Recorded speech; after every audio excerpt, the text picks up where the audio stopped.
always they could place him by that accent. And of course the town he came from was a bit of a local joke. When he reached the capital, the braying elite made it absolutely clear he'd never be Premier League. And yet he carried the North with him.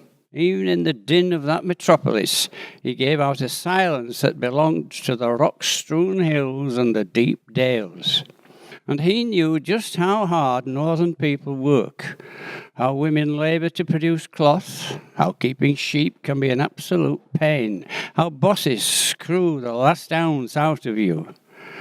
He put this stuff in his stories, while the big literary noises of the empire penned their elegant thoughts on war or the upper crust. And people listened to him. They even remembered. But don't get me wrong, he was earthy all right.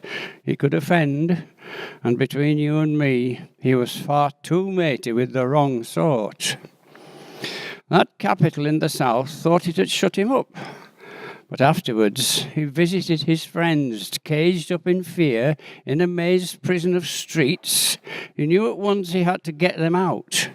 In fact, he had better lead the way, because this fierce squabble of trade and shoppers, these crowds whose cheer mutated mid-sound in their gaping mouths to an execution roar, this city hooked on toxic power games, this was no place to spend your resurrection.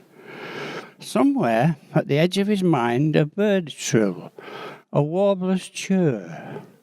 Water was plashing in that narrow street. The sky became big. Now stones were crunching under his pierced feet that the lake would wash with its own tender rhythms. He was home.